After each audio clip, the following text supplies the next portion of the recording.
Mesdames et messieurs, bonsoir. Bienvenue dans votre émission Ecopole, diffusée chaque mercredi aux environs de 22h10. Nous sommes bien et bien sur la chaîne de télévision Kanakin Télévision, la télé-vérité. Et la rediffusion, c'est le jeudi à 14h25, toujours sur la même chaîne. Nous sommes pratiquement à maximum 5 mois des élections au niveau de la République démocratique du Congo. Les choses bougent, mais nous voulons que les choses puissent bouger de manière positive. Dans votre émission Ecopole, nous parlons souvent de l'actualité de la République démocratique du Congo. Merci à tous les internautes qui nous suivent à travers le monde, aux États-Unis, en Belgique, en France.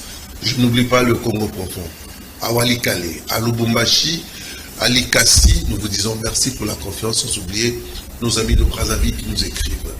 Il est passé plus d'une fois dans cette émission. Lui, vous allez le découvrir très bientôt. Je me souviens quand il est passé, il y a eu beaucoup de questions. Il avait tellement émerveillé pour les uns, choqué les autres. Nous allons devoir le reçu ce soir. Lui, c'est M. Michel Mukengeri Enama. Il est président national du Rassemblement populaire LRP en sigle, avec qui nous allons devoir parler d'abord de ce parti, et puis nous allons parler aussi de l'actualité, de la vision ici en République démocratique du Congo. Monsieur Michel Mukengeri, bonsoir, vous allez bien? Bonsoir, cher Mario, c'est toujours un plaisir de vous revoir. Mais moi aussi également, j'imagine les téléspectateurs, parce que la première fois, il y a eu beaucoup de fils et beaucoup de messages. Ah bon? Ouais. Ok. Le Congo. Nous sommes à quelques mois des élections. Je vais aller directement parce que nous devons apporter des idées, comme je l'ai toujours dit, pour essayer de contribuer à l'évolution de la République démocratique du Congo. LRP, le Rassemblement populaire, le Rassemblement populaire, ici en République démocratique du Congo. Pourquoi d'abord cette idée? Vous aurez pu adhérer à d'autres partis politiques qui sont connus. Pourquoi vous avez voulu créer votre propre parti et puis le faire bénéficier aux Congolais? Le message était quoi? Et qu'est-ce que vous apportez, vous, LRP, de positif, de pimpant, comme on dit ici en RDC? Parce qu'on a pratiquement tout entendu. Merci beaucoup, cher Mario, pour cette question qui revient encore une fois. La dernière fois que nous avons parlé de ça, on avait encore parlé de cette question. Effectivement, le LRP, le Rassemblement populaire, est le fruit d'une réflexion. Une réflexion basée sur les problèmes du Congo, les problèmes profonds du Congo. Notre pays est indépendant depuis 1960, mais jusqu'à ce jour, notre pays n'est pas au diapason des autres pays qui ont eu l'indépendance à la même période. À un moment donné, il faut se poser les questions et se poser les bonnes questions. Et c'est ainsi que nous avons réfléchi, nous avons mené une série de réflexions par rapport à ce qui freine le développement du Congo, et notre conclusion a été sans équivoque. Le problème du Congo, au-delà de tout ce qu'on peut s'imaginer, c'est un problème humain. C'est un problème des hommes. C'est un problème d'une classe politique. Une classe politique qui se définit comme, on va dire, un club d'amis. Des potes qui se mettent ensemble, qui décident de prendre en otage toute la nation. Je veux vous situer ce club d'amis dans la durée ou c'est à court terme? Donc, je voulais dire par là. Cette histoire a commencé juste après l'indépendance, ou cette histoire a commencé pendant Mobutu, ou cette histoire de club d'amis a commencé pendant Mouzé? Je voulais un peu malheureusement donner des indices aux téléspectateurs pour qu'ils puissent comprendre d'où est venu le mal. Malheureusement, mon cher Mario, j'aurais bien voulu vous dire que ça a commencé hier, mais non. Il y a des gens qui, déjà à l'époque où Mobutu était en place, continuent aujourd'hui à rester en place. Des gens qui ont travaillé avec Mobutu, qui ont travaillé avec Kabila, qui ont travaillé avec Kabila II, et qui ont travaillé durant les 5 dernières années encore avec Félix Tshisekedi. Des gens qui n'ont rien apporté de bon à ce pays et qui, au contraire, ont menti à tous les présidents. Ont prétendu... Ils ont menti à tous les présidents. Ils ont prétendu... C'est tout un système. C'est tout un système, mon cher Mario. Et là, je ne te parle pas de 1 ou 2 individus, c'est tout un système qui s'est organisé, un club d'amis qui a établi des règles du jeu qui font que quiconque de nouveau arrive avec des idées nouvelles, la nouvelle génération, eh ben, vous êtes bloqué parce que le code est déjà mis sur pied et vous ne pouvez pas aller au-delà. Et c'est ainsi que nous nous retrouvons pris en otage par un certain nombre de notables qui se sont baptisés des autorités morales. Vous vous rendez compte? Autorité morale. Même Dieu le Père n'a pas pris le luxe de se proposer autorité morale parce qu'il a créé le libre arbitre.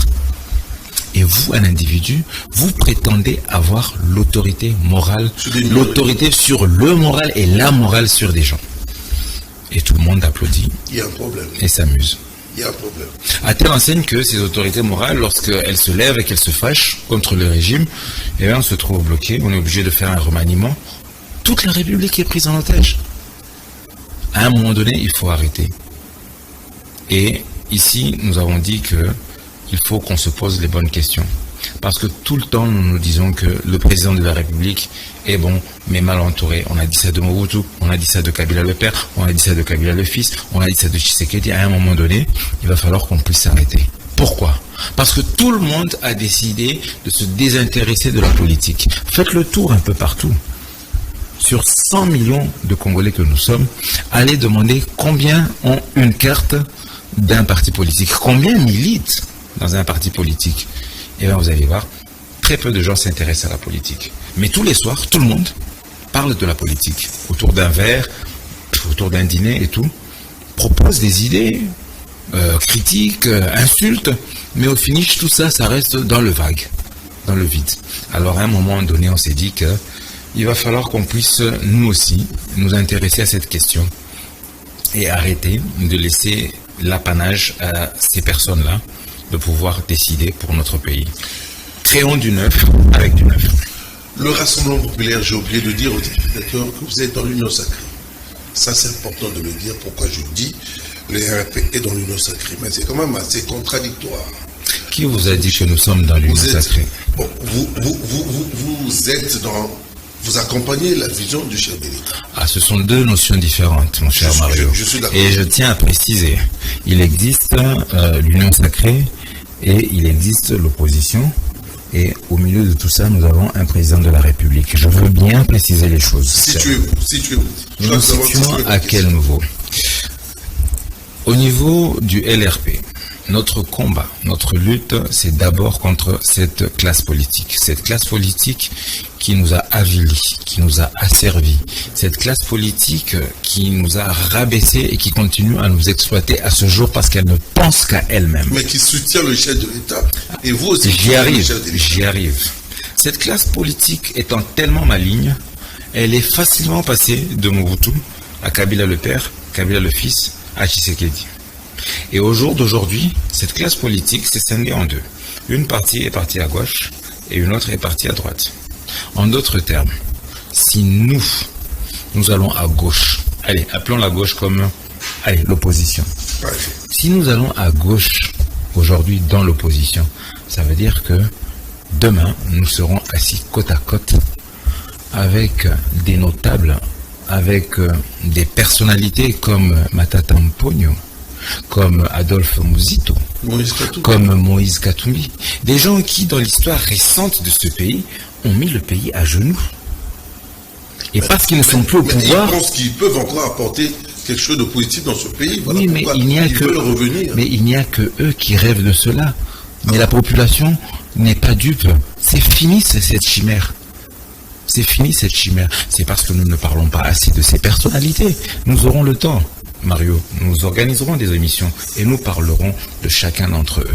Bref, alors, si on va dans l'opposition, on va aller s'asseoir côte à côte avec ces personnes dont nous critiquons la façon d'avoir mené la gestion de la chose publique. Si nous disons que nous allons dans l'union sacrée, l'union sacrée c'est une belle initiative, une belle idée, mais au finish, qui est-ce qu'on va retrouver là-bas? On va retrouver les mêmes classiques. On va s'asseoir à côté de Lambert Mende. On va s'asseoir... Qui a duré dans le temps. Bien sûr, on va s'asseoir à côté de tous les transfuges du FCC. En parlant de toutes les institutions. Finalement, c'est quoi? Ils se sont organisés pour prendre en otage la politique. Les uns vont dans l'union sacrée, donc dans le pouvoir, et les autres du côté de l'opposition. Alors finalement, on fait quoi? On se met où? À gauche ou à droite? Et le pauvre, excusez-moi le terme, le président de la République se trouve au milieu de cela. Nous, situé où dans nous, au Rassemblement populaire, nous avons décidé quoi? Parce que le président Félix Antoine Tshisekedi a encore le droit de pouvoir postuler pour une autre législature, une autre mandature. Parce que le président Tshisekedi a donné des signes forts en termes de réforme et en termes de mettre fin à la guerre qui sévit chez moi, à l'Est. Rien que pour ça, nous disons que nous devons lui donner le soutien. Cette guerre, au-delà de ces efforts, ça fait pratiquement 4 ans qu'il est là, il y a bientôt ces élections. Vous savez, lorsque vous commencez une guerre, vous savez quand est-ce que vous la commencez, vous ne savez jamais quand est-ce que vous allez l'arrêter. La guerre d'Ukraine, la Russie croyait qu'elle allait boucler ça rapidement, ça ne s'est pas passé ainsi. Même la guerre en Syrie, les États-Unis et tous leurs alliés étaient persuadés qu'ils allaient boucler ça en deux temps, 3 mouvements. Mais aujourd'hui, Bachar al-Assad est revenu tranquille, pépère, sur la scène internationale. Mais bon, ça c'est un autre chapitre. Pour reparler de chez nous, le président Félix Antoine Tshisekedi a donné un signal fort qui nous concerne. Et nous avons pris le temps d'analyser quel est ce personnage, quel est le problème réel que connaissent nos présidents de la République. Je vais vous le dire en quelques mots. Nous avons eu un Joseph Désiré Mobutu qui, au lendemain des indépendances, est arrivé dans les années 60 sur un coup d'État, à l'issue d'un coup d'État, au pouvoir. Il arrive au pouvoir, il n'a pas demandé au peuple qu'est-ce qu'il en pensait. Il a débarqué comme ça et il s'est dit le soutien populaire, allez, on va s'en passer. Un certain nombre de personnes, un club d'amis, de notables est venu autour de lui et il a rassuré que non, nous sommes des gens qui peuvent vous apporter le soutien, l'adhésion du peuple. Moi, je suis populaire au Katanga, moi au Chaba plutôt. Moi, je suis populaire au Kivu. Moi, je suis populaire en Équateur et consorts. Il a fait confiance en ses commissionnaires politiques, je les appelle ainsi. Et il leur a donné tout ce qu'ils voulaient. Et bien sûr, ça a marché pendant 32 ans, tranquille. Il a pu asseoir son pouvoir et faire ce qu'il voulait. Arrivera Mouzé. Mouzé est arrivé dans des conditions assez très particulières avec un cortège d'assassins, de criminels qui nous ont apporté tous les maux que nous connaissons jusqu'à aujourd'hui. De l'Est de la République, des pays voisins. Exactement, moi j'ai été là quand ça a commencé, donc c'est de très tristes mémoires.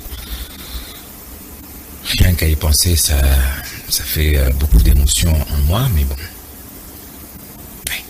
Alors, je disais, Mouzé arrive et il se rend compte qu'à un moment donné, il va falloir qu'il fasse un choix entre le peuple et ses mentors.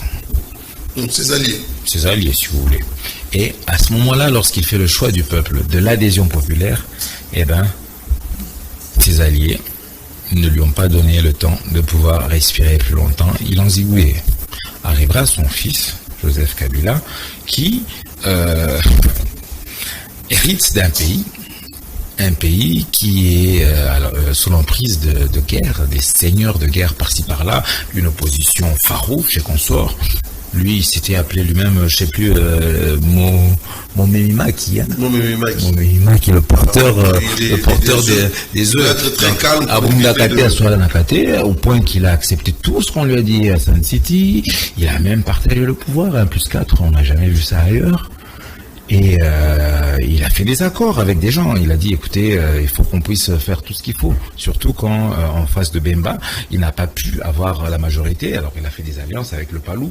Il disait, qu'est-ce que tu veux? La primature à vie? Écoute, je te la donne. Ndundu, qu'est-ce que tu veux? Le ministère de l'Environnement, jusqu'à... C'était un peu trop facile pour... Voilà, Kamitatu, qui aujourd'hui on voit sur les réseaux, pareil, qu'est-ce que tu veux? Le plan, on te donne, et ainsi de suite. Et lui, il s'est attaché à sa parole jusqu'à la fin. Donc lui, quand il a signé, il ne revient pas en arrière. Même s'il voit qu'il va dans le mur, il l'a fait. Il reste dans ses principes. Arrivera à la fin de son pouvoir un Félix Antoine Tshisekedi qui, selon les chiffres de la CENI, en 2018, 38 millions de Congolais sont partis s'enrôler. 38 millions de Congolais. 38 millions de Congolais. Les données de la CENI de l'époque, je crois. Exact. Et sur les 38 millions de Congolais qui se sont enrôlés, seulement 18 millions Qui sont partis voter. C'est-à-dire 20 millions de personnes ont décidé de boycotter les élections. C'est un déficit. Ils se sont dit, nous, on n'a pas un seul dimanche sur les 365 jours de notre vie à consacrer à cette journée pour donner notre voix à un président d'un parti politique ou un programme X, Y, Z. Ils n'ont adhéré à rien. Allez, les 18 millions qui ont voté, la CENI renseigne qu'aucun candidat président de la République n'a obtenu 50% des suffrages exprimés. Donc personne n'a pu atteindre 9 millions de voix. Entre-temps, nous sommes à 100 millions. Et le président Tshisekedi, avec ce que nous avons comme chiffre, il est arrivé autour de 7 millions.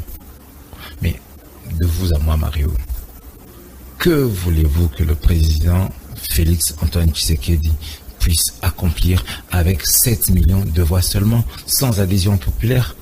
Eh bien, tous les 4 présidents dont j'ai parlé ont un seul point d'Achille, un seul talon d'Achille, un point commun. Leur talon d'Achille, c'est qu'ils n'ont jamais eu la mobilisation, le soutien populaire. Et cela doit changer. Parce que tant que nous aurons des présidents de la République qui arrivent au pouvoir et qui n'ont pas la mobilisation populaire, qui n'ont pas le soutien populaire... La mobilisation populaire dont vous faites allusion, je ne sais pas dans quel contexte on va la situer. Nous sommes dans un système démocratique. Je veux pas. Vous voulez que toute la population congolaise puisse adhérer à la vision du chef de l'État, c'est ce que vous pensez, et que peut-être en faisant ça, ça pourra l'aider à avoir un peu plus d'auteur. Non, c'est pas qu'on veut obliger toute la population à penser de la même façon. Nous voulons plutôt que la population se lève, arrête ce qu'elle fait, qu'elle sorte de ce laxisme politique, de ce voyeurisme politique où chacun parle de politique, mais personne ne veut s'engager, personne ne s'intéresse. Et que la politique aussi puisse être une politique communicative. Moi, ce que je peux reprocher au pouvoir actuel, c'est qu'il n'a pas communiqué. L'UDPS parti au pouvoir, qu'est-ce qu'il a fait pour communiquer, pour recruter, pour faire comprendre cette fameuse vision du chef de l'État? Il faut qu'on change cela. La vision du chef de l'État, c'est un message qui lui arrive à lui. Mais c'est un instrument comme toi et moi. C'est la vision pour le Congo. Mais cette vision, nous devons nous l'approprier. Au jour d'aujourd'hui, si cette vision se traduit par le programme des 145 territoires, eh bien, enrichissons-la. Comprenons cette vision. Enrichissons-la et approprions-nous cette... populaire, vous avez aimé ce schéma de 145 territoires? Nous avons étudié, nous avons analysé le programme de développement de 145 territoires. Même à l'opposition, je pense qu'ils applaudiraient. Parce qu'on ne parle que de développement, on ne parle que du bien du Congo, dans les territoires. Mais sauf que pour que cela puisse réussir, il va falloir que la population puisse adhérer et s'approprier à cela. Et ça, ce n'est pas le travail du président de la République. Ce n'est pas le travail du gouvernement. C'est le travail de nous, les politiciens, nous, les leaders d'opinion. C'est à nous de pouvoir comprendre cette philosophie, cette vision et l'adapter chacun à son coin où il est. Il faut que nous puissions nous l'approprier pour que nos populations puissent le comprendre. Mario, dites-moi, en 2018, lorsque vous êtes parti aux élections, vous avez voté pour qui? Vous avez voté pour quel programme?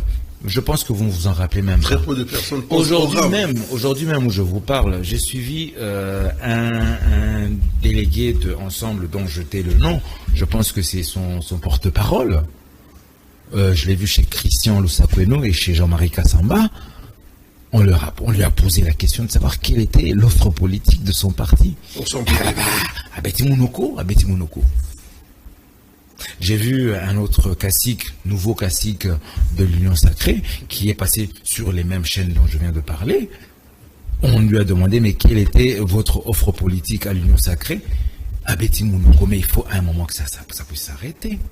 Nous sommes à 6 mois, à 180 jours, pratiquement des élections. Mais personne ne parle de son projet de société. Nous, le LRP, nous savons ce que nous voulons faire. C'est plus basé sur quoi votre projet de société? C'est en quelques lignes. C'est vrai que c'est pas facile d'énumérer détail par détail. En quelques lignes, vous vous focalisez sur quoi? La priorité axée sur quoi? Nous, au LRP, nous pensons que le projet de développement des 145 territoires peut apporter un plus, peut apporter le développement, peut apporter le changement dans ce pays. Mais à cela, il faut qu'on puisse rajouter une certaine méthode, une certaine méthodologie à partir de 6 points essentiels. C'est-à-dire 6 points essentiels, notamment le premier, la sécurité et la défense. Le deuxième, c'est l'autosuffisance alimentaire. Le troisième, c'est la réforme de l'éducation nationale. Le quatrième, c'est l'accès pour tous aux soins de santé primaires de base. Un paquet de soins.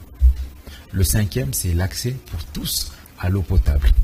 Et le sixième, c'est organiser ou bien faire la reconstruction ou la construction des routes pour une interconnexion des provinces et la desserte agricole. Je ne vous parle pas de mines, hein, je ne vous parle pas des autres ressources agricoles et consommation. Je vous parle que des basiques, des choses qui sont faciles à mettre au point au niveau humain. Et pour cela, nous avons un cheval de bataille dont nous pourrons parler prochainement et développer davantage. Notre projet de société, il est prêt. Notre projet de société, nous allons le dévoiler très prochainement. Nous allons le vulgariser avec vous, avec tous ceux qui sont prêts à rejoindre le Rassemblement populaire et bien sûr notre regroupement, parce qu'aujourd'hui nous parlons regroupement, nous allons pouvoir proposer à nos concitoyens quelque chose qui va pouvoir changer notre pays et surtout en partant sur le concept principal, c'est le changement de la classe politique. Il faut que tous ces élus, que toutes ces personnes qui ont œuvré dans les institutions et qui n'ont rien apporté au pays, je le dis bien, rien apporté au pays, que ces personnes puissent aller au placard, que des nouvelles personnes arrivent et proposent autre chose. Michel Mkengeri Enama, il est président national du Rassemblement populaire, LRP en sigle, et l'invité de votre émission, Ecopol, vous êtes en train de suivre, il apporte ses idées, il apporte sa vision à lui de voir le Congo, de réfléchir sur l'avenir. Le LRP, vous semblez imposer des idées, vous semblez réfléchir autrement. J'imagine que vous avez les moyens de votre politique. Si pas, vous êtes soutenu de l'extérieur, ou encore ici, de manière à l'intérieur, ou c'est peut-être, vous avez des accointances, entre guillemets, avec le pouvoir en place.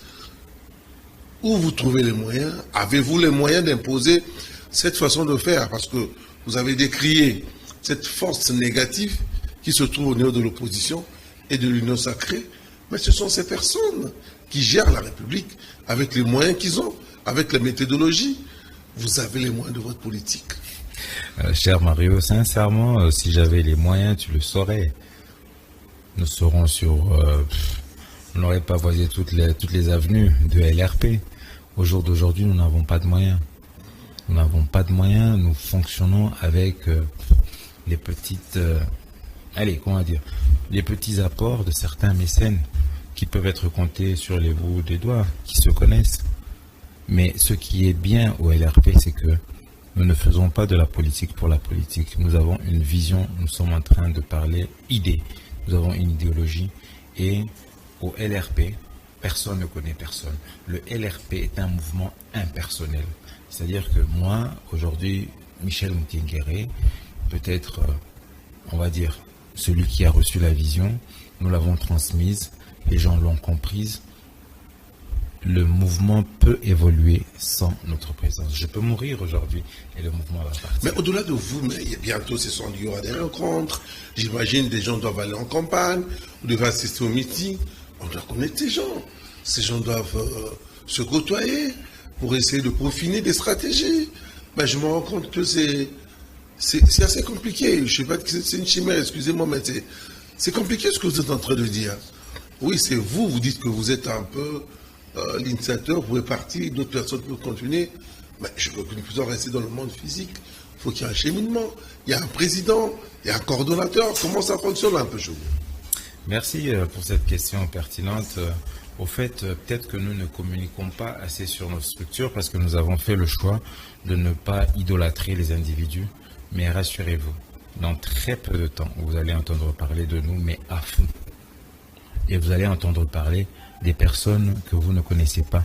Et vous-même qui vous suivez aujourd'hui, si vous êtes intéressé par la politique, si vous vous dites leader d'opinion, si vous dites capable de pouvoir rejoindre une grosse structure qui est en train de se mettre en place pour changer le Congo, eh bien, voici votre place. Vous n'avez pas besoin d'aller faire la queue dans certaines formations politiques où vous n'aurez jamais le droit à la parole. Ici, tout est à faire.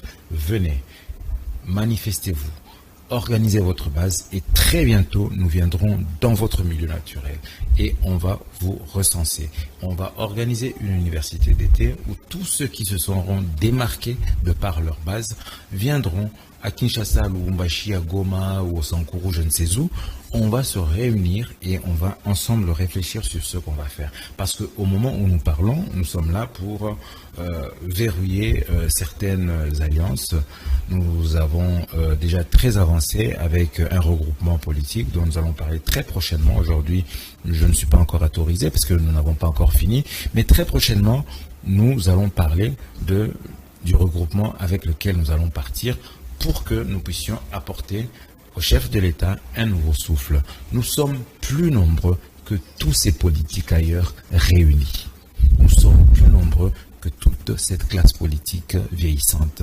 Alors, faisons du neuf. Monsieur le Président de la République, vous ne nous connaissez pas. Vous ne nous avez pas choisis, mais nous vous avons choisi. Et nous vous avons choisi sans vous demander quoi que ce soit. Arrêtez de baratiner ou bien de vous laisser baratiner par une certaine classe politique qui ne vaut plus rien. Ces gens ont plus besoin de vous que vous n'avez besoin d'eux. Créez votre classe politique. Vous êtes de notre génération, Monsieur le Président de la République. Eh bien, prenez-nous. Nous sommes nombreux et nous sommes déterminés. Nous attendons votre mot d'ordre et nous allons suivre. Et si votre mot d'ordre traîne, nous allons quand même nous organiser et nous allons vous donner la majorité dont vous avez besoin parce que les réformes que vous êtes en train de mettre en place sont salutaires pour nous et nous croyons au Congo. J'ai la chance d'avoir un leader politique, M. Michel, mais je ne veux pas vraiment dans ce débat. Moi, généralement, quand je reçois les gens dans mon émission Ecopole, j'essaie quand même d'apporter ma petite contribution en termes de connaissances, par moment en termes d'émancipation. Des gens, je suis en train de venir. Je ne veux pas rester trop technique, très politique. J'essaie de suivre un peu les débats un peu partout à travers le monde. C'est vrai qu'il y a des idées politiques, mais aujourd'hui, les populations en général, enfin, je ne sais pas si vous êtes en train de me comprendre. Est-ce que, au niveau du LRP, vous avez une politique appropriée pour la terre? Je ne parle pas des minéraux. Je ne veux pas rêver dans ça, parce que nous avons beaucoup de problèmes à causer ça. Mais le socle du développement, moi j'estime, je pense que c'est l'agriculture. Et la République a des terres arables à entretenir, à donner aux populations. Est-ce que vous avez pensé à ça, l'agriculture? Cher Mario, franchement, tu es un très bon journaliste parce que tu arrives à arracher les vers du nez de quelqu'un. Les choses dont j'avais prévu ne pas parler aujourd'hui, je vais en parler. Mario, dans notre programme, nous avons un cheval de bataille, un fer de lance, que nous appelons le service national obligatoire. Nous pensons que si demain nous arrivons à avoir la majorité au Parlement, nous serons capables de faire passer une loi pour que le service national soit obligatoire pour tous les jeunes gens qui ont fini l'école secondaire. Selon nos informations, ils sont quand même à environ 200 000 jeunes gens chaque année qui finissent l'école secondaire. Imaginez, vous prenez 200 000 personnes, vous les mettez quelque part devant un terrain vierge et vous leur demandez de cultiver. Même si vous leur donnez une houe et que chacun cultive, allez, je sais pas, sur 10 mètres sur 10 mètres, vous vous imaginez la quantité de nourriture qui peut sortir de là? Nous avons l'avantage d'avoir un climat où on peut faire des récoltes plusieurs fois dans l'année. Chaque région a ses spécificités. C'est un climat aussi. entre les zones où on peut planter le maïs, d'autres où on peut planter des pommes de terre, d'autres où on peut planter, je ne sais pas, du cacao, et ainsi de suite. Mais pourquoi tout cela ne se fait pas? Au service national, Monsieur Mario, tout à l'heure je vous ai parlé des 6 axes du LRP. Eh bien, nous y revoilà.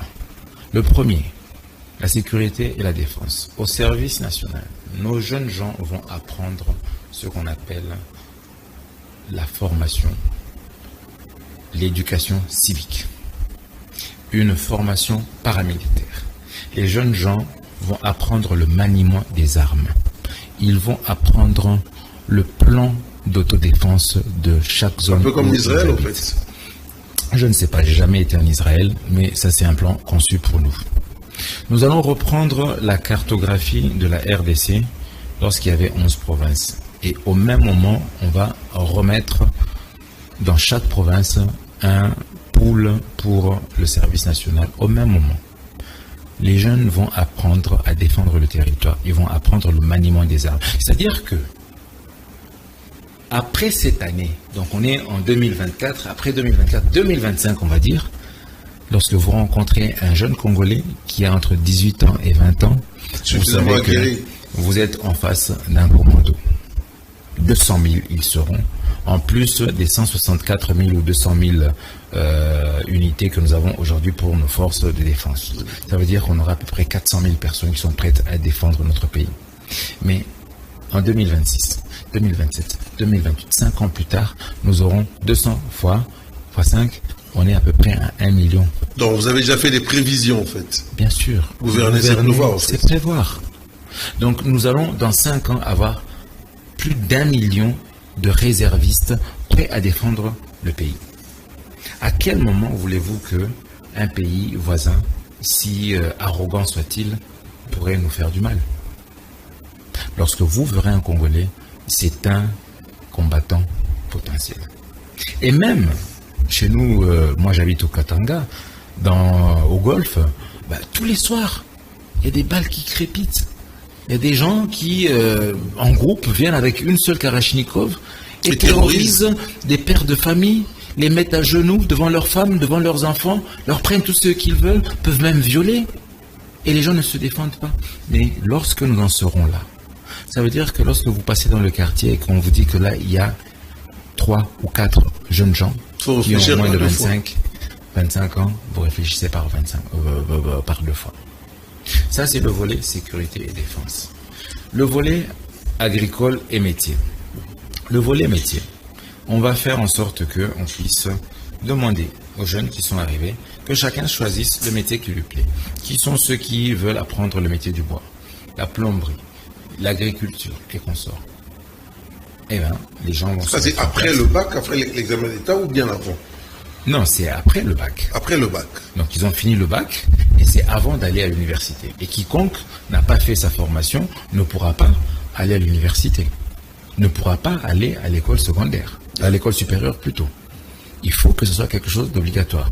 Et en plus, il n'y a pas de discrimination entre les enfants 2 ou 2 ou 2 ou 2.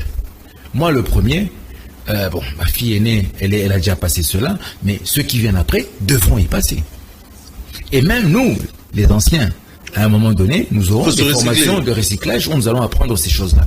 Pendant un court moment. Parce que c'est important que tout le monde puisse apporter sa pierre à la défense de la République. Alors, ces gens-là, ces jeunes gens vont apprendre les métiers. Ils vont apprendre des métiers à telle enseigne que lorsqu'ils finiront leur formation, chacun partira avec un pack que lui donnera la République. Un petit package qui va lui permettre de s'insérer dans la société. Pour celui qui a fait de la menuiserie, ça pourrait être $100, juste $100, mais avec une scie, avec un rabot, avec je ne sais quoi, un marteau, afin que lorsqu'il rentre dans sa collectivité, dans son milieu naturel, s'il peut déjà s'émanciper. Exactement, si ses parents n'ont pas les moyens de l'envoyer à l'université ou faire autre chose, il pourra au moins travailler quelques petits bricolages déjà et vendre dans son quartier et avoir une certaine autonomie. Pour la jeune fille ou le jeune garçon qui aura préféré la couture, il pourra, avec ses $100 et la machine qu'on lui a donnée, commencer devant chez lui, devant la porte de ses parents, être opérationnel, à coudre des uniformes pour les enfants, à faire des pagnes, ainsi de suite. Vous privilégiez plus le métier que le système conventionnel où les gens doivent aller en licence, docteur, avocat. Vous avez l'impression que nous avons trop traîné dans ce système. Là, je pense que vous avez attaqué l'autre point qui est la réforme de l'éducation nationale. Au LRP, nous pensons que chez nous, nous avons fait le choix de pouvoir créer un système élitiste, mais un système élitiste qui ne nous a rien apporté. Pourquoi tout le monde doit chercher à être licencié en ceci ou en cela? Non. Avocat. Il faut que les gens apprennent les métiers. Aujourd'hui, à Kinshasa et ailleurs, partout au Congo, vous cherchez un plombier qualifié, vous n'en trouvez pas. Vous cherchez des maçons qualifiés, il n'y en a pas. La preuve, il y a des Indiens, il y a des Chinois qui viennent construire des ponts ici, qui viennent construire des immeubles, parce que nous n'avons pas d'ouvriers qualifiés. C'est honteux. Tout le monde ne peut pas être licencié en droit. À quoi bon? Puisque aujourd'hui, vous êtes licencié en droit, vous n'avez pas de travail, vous parlez bien français, vous devenez pasteur. Et encore. Vous êtes ingénieur en informatique, vous n'avez pas de travail, vous devenez DJ. Vous êtes licencié en économie ou en gestion financière, vous n'avez pas de boulot, vous devenez cambiste. À quoi bon? À quoi bon? Apprenons les métiers. Apprenons les métiers bien avant d'avoir fini un cursus. Vous pensez que c'est le bon moment maintenant d'apporter ces idées ici? Mais bien sûr, c'est ce moment. Je vous ai parlé des gens qui n'avaient pas d'offre politique à proposer. Nous avons une offre. Cette offre-là, nous sommes en train de donner des grandes lignes. C'est quand même un document qui fait 156 pages, qui est disponible. Nous passons en grande ligne, bien sûr. Qui sera disponible pendant les élections, enfin, on va comprendre qu'il est déjà disponible. Mario, adhérez, vous aurez une copie. Le LRP, c'est pour vous. Vous n'avez pas peur d'être plagié? Vous savez qu'ici, il y a des gens qui réfléchissent et qui adorent plagier. Mon frère, j'aimerais être plagié, puisque si quelqu'un plagie cela et le met en place, qui y gagne? C'est le pays. Il n'y a rien de secret dans ça. Vous êtes trop libéral. Hein? C'est pas question d'être libéral, c'est question d'être pragmatique. Quand on aime son pays, on n'a pas le monopole de cet amour. Alors, on a un objectif, que ça puisse marcher, avec ou sans nous. Aujourd'hui, qu'est-ce que je veux dire? Nous sommes. J'avais pas fini, hein, mais bon, on finira prochainement. Non, allez-y quand même, je vous donne une minute pour terminer, parce que vous avez évoqué quelque chose de la réforme au niveau de l'éducation. C'est assez capital, parce qu'aujourd'hui, nous, on a grandi avec les internats. Et puis il y a moyen d'adapter ce que vous dites. Est-ce que cette politique demandera beaucoup de moyens en fait pour le mettre en pratique? Les moyens, ça se crée. Au jour d'aujourd'hui, c'est question d'orienter les moyens. Depuis plus de 30 ans, tous les élus de cette République ont décidé de ne consacrer pas plus de 6% à la sécurité et à la défense. Lorsque vous regardez les chiffres pour le budget consacré à la santé, consacré à l'éducation, consacré à quoi que ce soit, tout cela, ce sont des choix politiques. Et lorsque je vous dis des choix politiques, ça veut dire que ce sont des hommes qui ont choisi cela. Et ces hommes-là, depuis 30 ans, ce sont les mêmes. C'est cette classe politique qui a décidé depuis plus de 30 ans de faire les budgets que nous connaissons. Les budgets que nous connaissons jusqu'aujourd'hui. Peut-être même le budget que nous allons connaître pour l'année prochaine. Ce sont ces mêmes personnes. Donc il faut qu'il y ait cassure en fait. Rupture.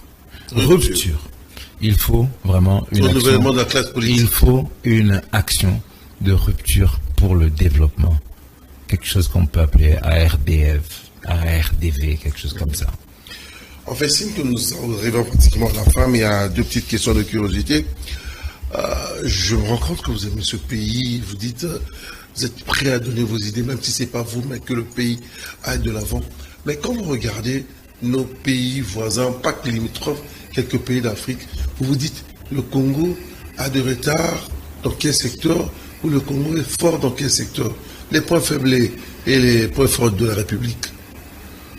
Je veux que vous puissiez comparer un peu votre République, même à long terme, avec quelques pays limitrophes. Ce qu'on peut dire de la RDC, c'est que c'est un peu comme la plus belle femme du quartier. Tout le monde la veut, tout le monde fait ce qu'il peut organiser comme manigance pour l'avoir, jusqu'à la tromper, la baratiner. Et, donc nous avons à offrir en fait. Nous avons à offrir, mais nous avons aussi à prendre. Le problème de la RDC, c'est quoi? C'est que nous, peuple congolais, nous n'avons pas encore compris que chaque fois que nous irons dans une cause en ordre dispersé, nous allons perdre. À un moment donné, il va falloir que nous puissions concevoir une démocratie à la congolaise. C'est-à-dire, c'est possible. On se dit quoi? Allez, nous courons derrière les élections. Tel a gagné, ok, c'est bon, on tait les micros, on ferme les micros et on s'organise pour qu'on puisse donner la chance à celui qui est élu de pouvoir faire quelque chose de meilleur pour nous tous. Il y a un bon programme, bien sûr. Pour nous tous. Que tout le monde puisse venir apporter sa pierre à l'édifice. Et après, quand son mandat est fini, on ouvre encore les hostilités et on y va.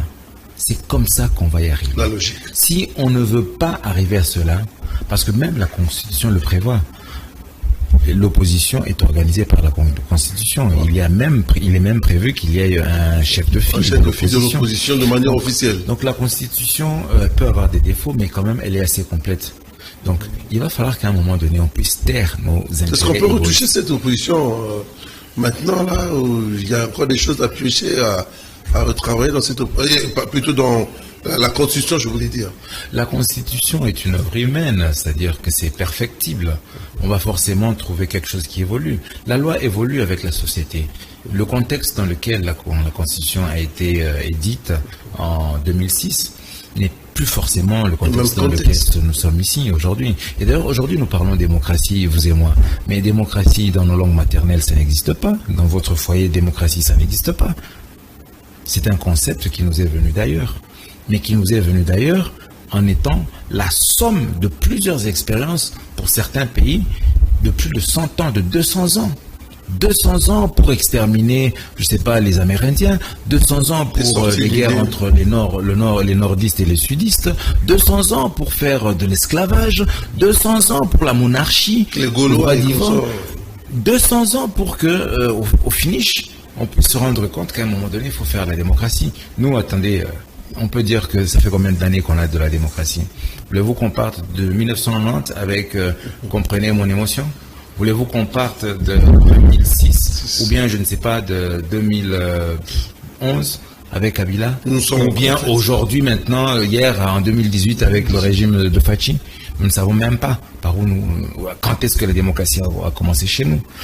Il faut réfléchir autrement maintenant. Faisons une démocratie à la congolaise. Et surtout, lorsque les acteurs politiques sont tous les mêmes, lorsque c'est la même classe politique qui va à gauche et à droite et qui nous raconte des salades. Monsieur Michel Mkengeri-Enama, je rappelle que vous êtes président national du Rassemblement populaire LRP en sigle. Vous avez remarqué, il y a tellement de choses à se dire. Avec vous, il y a beaucoup de choses à comprendre, mais nous courons derrière le temps. Nous sommes arrivés pratiquement à la fin, mais je ne peux pas vous laisser partir parce que vous avez crevé l'abcès, vous avez fait quelque chose d'assez, pas simpliste, mais vous avez osé le faire. Je parle de la plainte que vous avez osé faire contre M. Kagame. C'était symbolique ou c'est une façon de dire que nous avons ce droit aussi parce que nous sommes des victimes de la mauvaise politique de nos voisins? Merci Mario. Vous savez, cette question de la sécurité, de l'insécurité qu'il y a chez nous à l'Est est une question qui nous tient à cœur.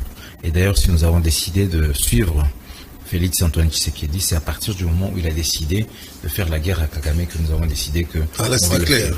Là, c'était clair et certain, et c'est sans équivoque. Tout le monde chez moi à l'Est dit que Tshisekedi finit cette guerre et nous sommes derrière toi. Et nous sommes persuadés qu'il est décidé à le faire et nous allons le suivre. Nous avons effectivement lancé cette pétition pour récolter plus de 100 000 signatures contre M. Kagame. Nous avons adressé cette pétition au Premier ministre afin que le gouvernement de la République puisse prendre ses dispositions pour essayer d'obtenir un mandat d'arrêt international contre ce criminel, ce génocidaire de Kagame. Lorsque nous avons commencé le projet, nous avons travaillé sur ce projet avec 25 professeurs d'université, aussi bien du Congo qu'à l'étranger. à notre grande surprise, sur les 25, il y en a à peu près 15 ou 20 qui nous ont dit, mais Monsieur Michel, est-ce que vous savez que vous êtes le premier Congolais politicien à pouvoir oser affronter ce monsieur? Je dis, mais écoutez, nous n'avons rien à perdre, nous n'avons aucun intérêt caché. Mais au contraire, si personne n'en parle, il faudrait bien que quelqu'un en parle. La pétition, elle est disponible. Rappelez un peu le site. Hein. Vous tapez www.lerassemblementpopulaire.com. Vous allez arriver sur la page. Rappelez encore. Le www.lerassemblementpopulaire.com. Vous pouvez aussi taper mon nom, Michel Mukengere Enama, sur YouTube. Vous arrivez sur notre site officiel et vous allez avoir la pétition et le lien qui va vous mener sur la lecture, sur la pétition, et vous pouvez la signer en ligne. C'est-à-dire que nous travaillons un peu avec la technologie parce que nous n'avons pas les moyens. Nous n'avons pas les moyens pour faire le tour du Congo. Alors nous servons du téléphone. Nous servons du téléphone et nous espérons qu'en 2023... Il y a des endroits où le numérique n'a pas encore percé. Peu importe, mais le numérique, mais le téléphone, c'est plus de 15 millions de Congolais. Et sachez que 15 millions de Congolais n'ont pas été aux urnes. Et quand il qui est aussi suivi à Walikale et par nos chaînes de YouTube, où nous avons beaucoup de messages de nos téléspectateurs. Il y a internautes qui nous suivent depuis Walikale. Parce qu'avec notre téléphone ici, nous serons capables, en 2023, de faire un tsunami. Pourquoi pas un printemps arabe à la congolaise? Un tsunami qui va porter Félix Tshisekedi au pouvoir, encore une fois, mais sans cette classe politique qui nous avile. Voilà, c'en est fini pour ce soir. Je vous remercie beaucoup, M. Michel Mukengere Enama. Le plaisir était pour moi. Vous êtes le président national du Rassemblement populaire, LRP en sigle. Les questions, renvoyez-moi les questions. Les internautes, vous avez mon numéro, appelez. Si vous avez des petits soucis en ce qui concerne le numérique, il vous a donné des liens où vous allez directement dans le site YouTube pour voir qu'est-ce qu'ils sont en train de faire. Votre émission est là, encore une fois, merci. C'était pas facile de vous avoir, hein. Vous êtes tellement vraiment en train de travailler, pas vraiment facile, mais bon. Vous avez quand même, vous nous avez aidé à vous avoir pour essayer d'épingler quelques questions, c'est important et je vous remercie aussi. Merci beaucoup. Tout ceci a été rendu possible grâce à un grand monsieur au Katanga. Il se reconnaît là où il est et nous sommes venus pour réfléchir à ce que nous allons faire ensemble. Bientôt, Mario, vous allez entendre parler de notre regroupement populaire et nous allons attaquer à fond la classe politique. Tenez-vous bien, on arrive. Merci à toi, Koupar Bola, à la caméra. Merci à toi, Freddy Takidi, l'invincible à la réalisation. Merci à toi, Pati Sumbu, au web. Je dis merci à tous les internautes, aux fidèles téléspectateurs. C'en est fini pour ce soir. La rediffusion, c'est le jeudi à 14h25. Kanaki, la télé-vérité, si vous voulez suivre l'émission. Mais l'émission continue sur la chaîne YouTube de Kanaki Télévision. Vous allez suivre M. Michel Mukengere, tout ce qu'il a dit. Les questions, j'ai dit, écrivez-moi. Vous avez tout ce qu'il a donné comme référence numérique pour essayer de le joindre. La République nous appartient, je l'ai toujours dit, nous devons apporter notre pierre de contribution parce que c'est notre patrimoine à nous tous. Allez, je vous dis bye bye, prenez votre soin de vous. Merci.